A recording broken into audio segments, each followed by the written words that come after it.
రాష్ట్రంలో ప్రతిరోజు ఏదో ఒక గురుకుల పాఠశాలల్లో ప్రభుత్వ పాఠశాలల్లో పిల్లలు కలుషిత ఆహారం తిని ఆసుపత్రుల పాలవుతా ఉన్నారు. మొన్న షామీర్పేటలో బీసీ గురుకుల పాఠశాల పిల్లలు మాకు అన్నంలో పురుగులు వస్తున్నాయి, మేము ఈ పురుగులన్నం తినలేమని గురుకుల పిల్లలు పోలీస్ స్టేషన్కు పోయారు. షామీర్పేట బీసీ గురుకుల పిల్లలు మొన్న పోలీస్ స్టేషన్కు పోయి ఈ పురుగులన్నం మాకద్దు అని చెప్పి రేవంత్ రెడ్డి ప్రభుత్వం మీద కంప్లైంట్ చేసినారు. నిన్ననేమో మాదాపూర్లో చందూ నాయక్ తండాలో ప్రభుత్వ పాఠశాలలో మధ్యాహ్న భోజనంలో కలుషిత ఆహారం పెట్టడం వల్ల దాదాపు 43 మంది పిల్లలు కొండాపూర్ ప్రభుత్వ ఆసుపత్రిలో మంచాల మీద ఉన్నారు. ఈరోజు చూస్తేనేమో బాగ్లింగంపల్లిలో ముషీరాబాద్ నియోజకవర్గము బాగ్లింగంపల్లిలో ఉన్న మైనారిటీ గురుకుల పాఠశాల విద్యార్థులు కలుషిత ఆహారం తిని దాదాపు 90 మంది ఆసుపత్రుల్లో పాలయ్యారు. కొంతమంది నీలోఫర్ హాస్పిటల్లో ఉన్నారు, కొంతమంది కింగ్ కోటి ఆసుపత్రుల్లో ఉన్నారు, ఇంకా కొంతమంది ప్రైవేట్ ఆసుపత్రులకు వెళ్లారు. ఇలా ఎక్కడ చూసినా పిల్లలు ఆసుపత్రుల పాలవుతున్నటువంటి పరిస్థితి ఉన్నది. రేవంత్ రెడ్డి ఏమో విజన్ 2047 అని డబ్బా కొట్టుకుంటుండు, సంకలు గుద్దుకుంటుండు. ఇది విజన్ 2047 కాదు, పాయిజన్ 2047 అయిపోయింది. ఇది విజన్ 2047 కాదు, పాయిజన్ 2047. ఎందుకంటే ప్రతిరోజు రాష్ట్రంలో ఏదో ఒక మూలల కలుషిత ఆహారంతో మంచాల మీద పడ్డ పిల్లలే కనబడతా ఉన్నారు. పాయిజన్ తో ఇవాళ పిల్లలు ఆసుపత్రుల పాలవుతున్నారు. ఇప్పుడు గౌరవ ఎమ్మెల్యేలు నేను కొంతమందిని పరామర్శిస్తే మంచిగా అయినాక మరి ఏడిపోతావు బిడ్డ అంటే నేను పోను, హాస్టల్కి పోను ఇంటికే పోతా అంటారు పిల్లలు. నేను ఇంటికే పోతా, ఇక పోను గవర్నమెంట్ హాస్టల్కు అని పిల్లలు వణుకుతున్నారు, భయపడుతున్నారు. రేవంత్ రెడ్డి గారు నువ్వు తెలంగాణ రైజింగ్ అని డబ్బులు కొడుతున్నావు. ఇవాళ తెలంగాణ రైజింగ్ కేవలం ఆ ఫ్రంట్ పేజ్ యాడ్లు, పేపర్లలో ఫ్రంట్ పేజ్ యాడ్ల మీద, టీవీ అడ్వర్టైజ్మెంటుల్లో, హోర్డింగ్ల మీద మాత్రమే తెలంగాణ రైజింగ్. కానీ ఇక్కడ పిల్లలు మాత్రం ఆసుపత్రుల్లో మంచాల మీద ఫాలింగ్. నీదంతా హోర్డింగ్ల మీద రైజింగు, గురుకుల పాఠశాల ప్రభుత్వ పాఠశాల పిల్లలు ఆసుపత్రులలో బెడ్ల మీద ఫాలింగ్. నీ గవర్నమెంట్ గింతే ఉన్నది. నువ్వు ఎట్లా రేజ్ అవుతున్నావు నాయన? అవినీతిలో రేజ్ అవుతున్నావు, అరాచకంలో రేజ్ అవుతున్నావు, అహంకారంలో రేజ్ అవుతున్నావు, కబ్జాలలో రేజ్ అవుతున్నావు. కానీ ప్రభుత్వ పాఠశాల పిల్లలు మాత్రం ఆసుపత్రుల మీద ఫాల్ అయిపోతున్నారు, మంచాల మీద పడిపోయిన పరిస్థితి వచ్చింది. ఈరోజు కోతలు కోయడం కాదు, రేవంత్ రెడ్డి నోరిప్పితే అబద్దాలే. ఇక మాటలైతే కోటలు దుంకుతాయి. కోతలు కోసుడు కాదు రేవంత్ రెడ్డి. నువ్వు నిజాయితీ ఉంటే గా బడి పిల్లలకు, గా హాస్టళ్లలో ఉండే పిల్లలకు ఇంత కడుపు నిండా అన్నం పెట్టు ఫస్ట్. నువ్వు విజన్ 2047 తొక్కుతా పీకుతా అని పిచ్చకుంట్ల మాటలు మాట్లాడకు. పిల్లలకు ఇంత కడుపు నిండా అన్నం పెట్టే కార్యక్రమం చెయ్యి. మాటలు ఎక్కువ ఉన్నాయి తప్ప అన్నీ ఉత్తముచ్చట్లే. ఏమైనా మాట్లాడితే 20,000 కోట్లతో నేను ఇంటిగ్రేటెడ్ స్కూల్ పెడుతున్నా అంటాడు. 20,000 కోట్లు పెట్టి ఇంటిగ్రేటెడ్ స్కూల్ పెట్టేటప్పుడు అప్పటిదాకా ఈ పిల్లలు బతుకుంటే కదా. ఇలా పాఠాలు చదువుకోవాల్సిన పిల్లలు అరచేతిలో ప్రాణాలు పెట్టుకొని బతుకుతున్నారు, గిజగిజలు ఆడిపోతున్నారు. ఇవాళ మేము ఆ పిల్లల్ని మాట్లాడించినప్పుడు ఏం చెప్తున్నారు పిల్లలు? సార్ మాకు అన్నం దొడ్డు బియ్యం వస్తున్నది, ఆ అన్నం తినబుద్ధి అయితే లేదు, అన్నం ఉడుకుతలేదు, ఆ అన్నం తింటే కడుపును వస్తున్నది. ఇవాళ సన్న బియ్యం ఇచ్చిన కేసీఆర్ గారేమో ఆనాడు గురుకుల పాఠశాలల్లో గవర్నమెంట్ స్కూళ్లకు సన్న బియ్యం ఇచ్చి మంచిగా కడుపు నుండి అన్నం పెట్టిండు. కానీ రేవంత్ రెడ్డి వచ్చినాక బియ్యం చక్కగా ఉంటలేదు అని ఇవాళ స్వయంగా నేను ఒక 40 మంది పిల్లల్ని మాట్లాడిస్తే బారీక్ చావల్ ఆరా సాబ్, ఖానా అచ్చా నయ్యే సాబ్ అని పిల్లలు చెప్తున్నారు. మొన్న రాత్రి కలుషిత ఆహారం తిని బాగ్లింగంపల్లి గురుకుల పాఠశాల పిల్లలు 90 మంది ఇవాళ ఆసుపత్రుల పాలైపోయింది.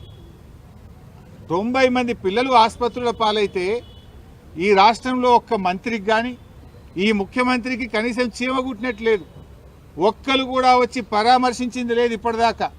They are busy. ఫుట్బాల్ ఆడడంలో ముఖ్యమంత్రి మంత్రులు బిజీ ఉన్నారు. పిల్లలు దవాఖాన్ల పాలైతే ఈ గవర్నమెంట్కు చీమ కుట్టినట్లేదు. 5 కోట్లు పెట్టి ఈయన ఫుట్బాల్ నేర్చుకోవడానికి 5 కోట్ల గవర్నమెంట్ డబ్బులు పెట్టి రేవంత్ రెడ్డి ఫుట్బాల్ స్టేడియం కట్టుకున్నాడు. ఆయన ఎవడో మెస్సీ. ఆ మెస్సీ వస్తాడట. మెస్సీతో ఫుట్బాల్ ఆడడానికి ఈ మేస్త్రి ఈ మెస్సీతో ఈ మేస్త్రి ఫుట్బాల్ ఆడడానికి సింగరేణి పైసలు బడా బడా కంపెనీల మీద ఒత్తిడి పెట్టి 100 కోట్ల రూపాయలు ఖర్చు పెట్టి ఈయన ఫుట్బాల్ షోకు తీర్చుకుంటుండు. ఆ 100 కోట్లతోని ఓ మంచి హాస్టల్ కట్టు, పిల్లలకు కడుపు నిండా అన్నం పెట్టు, ఓ స్కూల్ కట్టు. నువ్వు సిఎస్ఆర్ డబ్బులతో, సింగరేణి డబ్బులతో, ప్రభుత్వ డబ్బులతో స్టేడియాలు కట్టుకునేంది, ఈ ఫుట్బాల్ షోకులు తీర్చుకోవడం ఏంది? ఇవాళ అక్కడ కొండాపూర్ హాస్పిటల్లో పిల్లలు ఉన్నారు, అదేదో ఒక ప్రైవేట్ ఆసుపత్రుల్లో పిల్లలు ఉన్నారు, నీలోఫర్లో పిల్లలు ఉన్నారు, కోటి ఆసుపత్రిలో మంచాల మీద పిల్లలు ఉన్నారు. ఇలా హైదరాబాద్ నడిబొడ్డున హైదరాబాద్లోనే ఈ పరిస్థితి ఉంటే ఇక జిల్లాలో ఏం పరిస్థితి ఉంది? ఇలా మంత్రులు, ముఖ్యమంత్రి అందరు హైదరాబాద్లో ఉన్నారు. ఈ పిల్లల్ని వచ్చి చూడడానికి మీకు టైం దొరకలేదా? మీకు ఎంతసేపు ఫుట్బాల్ ఆడడానికి నీ షోకులకే టైం సరిపోతలేదు, నీ కబ్జాలకు, నీ కమిషన్లకే నీకు టైం సరిపోతలేదు. పిల్లల్ని ఆడబట్టించుకుంటున్నావు నువ్వు. ఈ రోజు వరకు హైదరాబాద్లో ఆసుపత్రుల్లో పిల్లలు మంచాల మీద ఉంటే ఒక్క మంత్రి కానీ ముఖ్యమంత్రి కానీ వచ్చి పరామర్శించాల్సిన బాధ్యత లేదా? 61 సార్లు ఢిల్లీ వేయండి ముఖ్యమంత్రి, 61 సార్లు ఢిల్లీ పోవడానికి టైం ఉంటుంది, నువ్వు పోయి ఫుట్బాల్ ఆడడానికి నీకు టైం ఉంటుంది. కానీ ఈ పిల్లల్ని పరామర్శించడానికి, ఈ పిల్లలకు ఏం జరిగిందో తెలుసుకోవడానికి రేవంత్ రెడ్డి నీకు టైం లేదా అని నేను అడుగుతా ఉన్నా. ఇవాళ నువ్వు ఈ పిల్లల పాలిట పాయిజన్ 2047గా మారిపోయినావు. పిల్లల పాలిట పాయిజన్ 2047గా మారిపోయినావు. మాటల్లో గతంలో కూడా పోయిన సంవత్సరం కూడా ఇట్లే ఫుడ్ పాయిజన్ అయింది. అప్పుడు బీఆర్ఎస్ పార్టీ, మేము మా పార్టీ ఆధ్వర్యంలో గురుకులాల బాట పట్టినాం, ముఖ్యమంత్రి మీద ప్రభుత్వం మీద ఒత్తిడి పెంచాం. అప్పుడు రేవంత్ రెడ్డి అప్పుడు మెల్లగా లేచిండు, కుంభకర్ణుడు నిద్ర లేచినట్టు లేచి అప్పుడు ఏమన్నాడు, లేలే ఇక ఇప్పటి నుంచి అంత గ్రీన్ ఛానల్ పైసలు ఇస్తా, కలెక్టర్లు, అడిషనల్ కలెక్టర్లు రోజు హాస్టళ్లలో పోయి పంటరు, ఇక ఎక్కడ జరగది, జరిగితే తోలు తీస్తా అని మాట్లాడిండు. మరి మళ్ళీ ఎందుకు జరుగుతున్నది? నీ గ్రీన్ ఛానల్ ఏమైపోయింది? ఎందుకు మళ్ళీ రోజు ఫుడ్ పాయిజన్ జరుగుతున్నది? ఇప్పుడు తోలు తీయాల్సింది నీదా అధికారులదా? నువ్వే విద్యాశాఖ మంత్రివి, నువ్వే ముఖ్యమంత్రివి, అట్టర్ ఫ్లాప్ అయిపోయినావు నువ్వు. పోయిన సంవత్సరం ఇట్లే మాట్లాడినావు కదా, మళ్ళీ ఇప్పుడు ఎందుకు జరుగుతుంది అని నేను అడుగుతా ఉన్నా. ఇది ఎట్లుందంటే రేవంత్ రెడ్డి కథ వెనకటికి కూడా అన్నాడట, తినడానికి తిండి లేదు కానీ మీసాలకు సంపంగి నూనె అన్నాడట. ఇక పిల్లలకి ఇంత అన్నం పెట్టే తెలివి లేదు రేవంత్ రెడ్డికి. ఇక నేను 3 ట్రిలియన్ ఎకానమీ చేస్తా, నేను 2047 విజను, నేను ఫ్యూచర్ సిటీ కడతా. నీ సిటీ ఏందో నువ్వేందో, ముందు పిల్లలకి ఇంత కడుపు నిండి అన్నం పెట్టు. అరే పిల్లలు పోయి ఒక దిక్కు పోలీస్ స్టేషన్లో కంప్లైంట్ ఇస్తే సిగ్గుండాలి, నీ మీదనే కంప్లైంట్ ఇచ్చారు కదా, నువ్వే విద్యాశాఖ మంత్రివి, నువ్వే ముఖ్యమంత్రివి. ఈ పురుగులన్నం మాకొద్దని పోలీస్ స్టేషన్లో పిల్లలు పోయి ధర్నా చేస్తూ నువ్వు కేసు పెట్టి మన ముఖ్యమంత్రి మీద. ఆడ పాపం షామీర్పేట గురుకులానికి మా బీఆర్ఎస్వి పిల్లలు పోతే వాళ్ళు ఏం చెప్తున్నారు, బాత్రూములు కడిగేటువంటి బ్రష్లతోని బౌగోన్లు కడుగుతుండట. ఏం కావాలి ఆ పిల్లల పరిస్థితి? ఇంత దారుణంగా ఉంటుందా పిల్లల పరిస్థితి? 2 ఏళ్ళైంది నీ గవర్నమెంట్ వచ్చి, 2 ఏళ్ళైనా పిల్లలకి ఇంత అన్నం పెట్టలేవా రేవంత్ రెడ్డి? ఏదో కొత్తగా వచ్చినా ఏడాది తప్పించుకున్నావు. నిన్ననే 2 ఏళ్ల పాలనను సంబరాలు చేసుకున్నావు కదా, తెగ సంబరాలు చేసినావు కదా. కోట్ల రూపాయలు గవర్నమెంట్ సొమ్ములు ఖర్చు పెట్టి 100 కోట్లతో అడ్వర్టైజ్మెంట్లు పెట్టి పేపర్లల్లో, టీవీలల్లో, హోర్డింగ్లల్లో దేశం మొత్తం, రాష్ట్రం ఏడ చూసినా నీ బొమ్మలు పెట్టుకున్నావు. నీ బొమ్మలు మస్తుగా చూసినాం కనుక పిల్లలకి ఇంత అన్నం పెట్టు. అన్నం పెట్టే చేతనైతే లేదు నీకు. ఇవాళ రేవంత్ రెడ్డి గారు ఎందుకో ఏమో నాకు అర్థం కాదు, పేద పిల్లల మీద పగబట్టిండి రేవంత్ రెడ్డి. ఆ పేద పిల్లలకు కనీసం, ఇందాక పిల్లలు చెప్తున్నారు సార్, పొద్దుగాల చలికాలం ఆడపిల్లలు వాళ్ళు ఆ సన్నీళ్లతో స్నానం చేయలేకపోతున్నాం సార్, ఒక గీజర్ పెట్టింది సార్ అని పిల్లలు బతిలాడుతున్నారు. అరే నువ్వు ఫుట్బాల్ ఆడడానికి 5 కోట్లతో స్టేడియం కట్టుకుంటావు, 100 కోట్లతోనే ఆ మెస్సీని తెచ్చుకొని ఫుట్బాల్ ఆడతావు. కనీసం మరి ఈ పిల్లలకి ఇంత వేడి నీళ్ళు వచ్చేటట్టు ఓ హీటర్ పెడితేంది, చలికాలం దుప్పట్లో, బ్లాంకెట్లో, షటర్లో ఇవ్వచ్చు కదా. ఇప్పటిదాకా ఎస్సీ, ఎస్టీ, బీసీ హాస్టళ్లలో బ్లాంకెట్లు రాలేదు, దుప్పట్లు రాలేదు. ఆడపిల్లలకు కూడా చన్నీళ్లతో చలికాలంలో 5 డిగ్రీ సెంటీగ్రేడ్లో ఇవాళ చలికాలం గిజగిజ వణికిపోతూ చన్నీళ్ళ స్నానం చేస్తున్నారు పిల్లలు. ఎందుకు పట్టించుకోవట్లేదు అని అడుగుతా ఉన్నా. ఈ పేద పిల్లలంటే నీకెందుకు చిన్న చూపు అని నేను అడుగుతా ఉన్నా. నీ పాలనలో ఈ 2 ఏళ్లలో 116 మంది పిల్లలు చనిపోయింది. పాము కాటు, కుక్క కాటు, ఎలుకలు కొరుకుడు, కరెంటు షాకులు కొట్టుడు, కలుషిత ఆహారం తిని 116 మంది పిల్లల్ని పొట్టన పెట్టుకున్నావు రేవంత్ రెడ్డి. ఇంకెంతమందిని చంపుతావు? 2 ఏళ్లలో 116 మందిని చంపినా కూడా నీకు ఇంకా కనునిప్పు అయితలేదా? చీమ గుట్టినట్టు అయితలేదా? ఇంకా పిల్లల మీద నీకు కనికరం రావడం లేదా? ఇప్పుడు ఒక తల్లి చెప్పింది నాకు లోపల, అమ్మ పేరు ముస్లిం అమ్మ, కేసీఆర్ సాబ్ ఉండగా ఇట్లా ఎప్పుడు కాలేదు సార్, ఆయన మా కోసం ఈ స్కూళ్ళు పెడితే మేము నమ్మి ఇలా జాయిన్ చేసినాం సార్, ఈ రేవంత్ రెడ్డి వచ్చినాక గిట్ల అవుతుంది అని ఒక తల్లి, ఒక అమ్మాయి తల్లి నాకు చెప్పుకుంటూ కేసీఆర్ని యాద్ చేసుకున్నది. ఆ రేవంత్ రెడ్డిని గట్టిగా అడుగుండ్రి సారు అని నాకు చెప్పింది. ఒక తల్లి చెప్పింది నాకు ఈరోజు. ఇంత దుర్మార్గంగా నీ పాలన ఉన్నది ఈరోజు.